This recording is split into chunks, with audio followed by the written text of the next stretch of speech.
11 वर्षीय साक्षी स्कूल से घर आई और सीधे रसोई में काम कर रही अपनी माँ माधुरी से लिपट गई। वह रोते हुए बोली, मान, प्रिंसिपल ने नोटिस दिया है कि अगर मैंने 4 दिनों के अंदर स्कूल की फीस नहीं भरी तो मुझे स्कूल से निकाल देंगे। यह सुनकर माधुरी का दिल भर आया। उसने कहा, शाम को तुम्हारे ताऊ जी घर आएंगे, मैं उनसे बात करती हूँ। लेकिन साक्षी ने निराश होकर कहा, आप तो 2 महीने से उनसे बात कर रही हैं। हर बार वे कोई बहाना बनाकर बात टाल देते हैं। तभी उसकी ताई जी रसोई में आई और गुस्से में बोली, हमारे घर में हमारा ही खाती हो और फिर पीठ पीछे दोनों माँ बाप की बुराई कर रही हो। क्या जरूरत है तुम्हें स्कूल जाने की? तुम्हारा पति इस दुनिया में नहीं है, 2 वक्त की रोटी मिल रही है, उसी में खुश रहो। अपनी बेटी को पढ़ाने के सपने मत देखो, इसे घर के काम सिखाओ। ब्याह की उम्र होते ही इसकी शादी करवा देंगे। पढ़ाई लिखाई पर रुपए बर्बाद नहीं कर सकते। यह सुनकर माधुरी स्तब्ध रह गई। उसकी आंखों से आंसू बहने लगे। साक्षी ने माँ की आंखों में देखते हुए पूछा,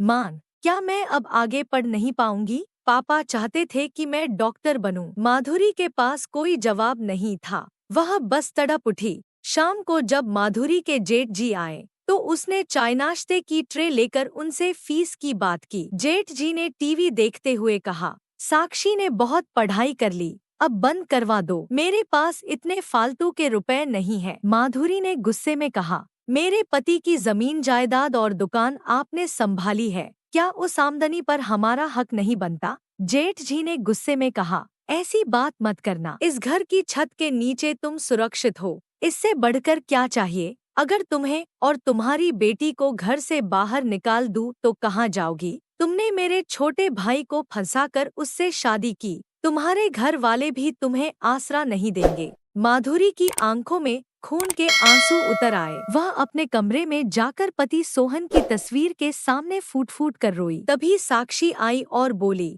मान, क्या पापा के जाने के बाद हमारे बारे में सोचने वाला कोई नहीं है? माधुरी ने गले लगाकर कहा, बेटा, मैं हूँ ना, मैं तुम्हारे लिए कुछ करूँगी। अगली सुबह माधुरी ने घर का कोई काम नहीं किया और बाहर जाने लगी। उसकी जेठानी ने रोका, कहाँ जा रही हो? घर के काम कौन करेगा? माधुरी ने करारा जवाब दिया, मैं इस घर की मुफ्त की नौकरानी हूँ, दिन भर काम करती हूँ, फिर भी अपनी बेटी को पढ़ा नहीं सकती, इसलिए मैं बाहर जाकर नौकरानी का काम करूँगी ताकि अपनी बेटी को पढ़ा सकूँ।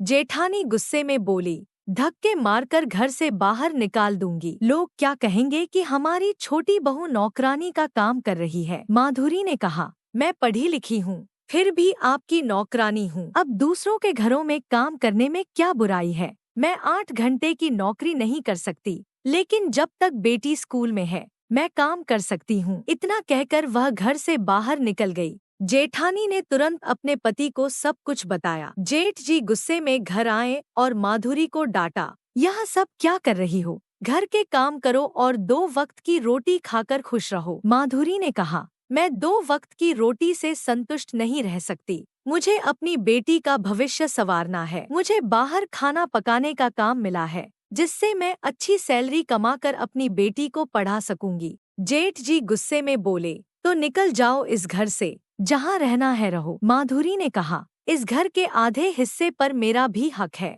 मुझे मेरा हिस्सा दो, मैं चली जाऊंगी। जेठ जी ने गुस्से में कहा, तुम्हें चुटकियों में गायब करवा सकता हूँ। माधुरी हंसते हुए बोली, कोई बात नहीं, बाद में बताऊंगी। थोड़ी देर बाद दरवाजे की घंटी बजी। जेठ जी ने दरवाजा खोला तो पुलिस खड़ी थी। माधुरी ने मोबाइल में एक वीडियो दिखाया जिसमें जेठ जी धमकी दे रहे थे। पुलिस ने कहा, औरत को धमकी देना अपराध है, चलो पुलिस स्टेशन चलते हैं, तुम्हें समझाएंगे कि औरतों की इज्जत कैसे करनी होती है। जेठ जी की हालत खराब हो गई। जेठानी दौड़कर आई और हाथ जोड़कर बोली, छोटी, यह क्या कर रही हो? अपने जेठ जी को छोड़ दो, हम तुम्हें हिस्सा दे देंगे। माधुरी ने कहा, तो ठीक है, मुझे इस घर में नहीं रहना, मुझे मेरा हिस्सा दो, मैं कहीं और रहकर अपनी बेटी की परवरिश करूंगी। जेठ और जेठानी ने यह बात मान ली। पुलिस के सामने जेठ जी ने माधुरी को हिस्सा दिया। माधुरी अपनी बेटी के साथ नया मकान ढूंढने चली गई। पुलिस ने जेठ जी को वार्निंग दी,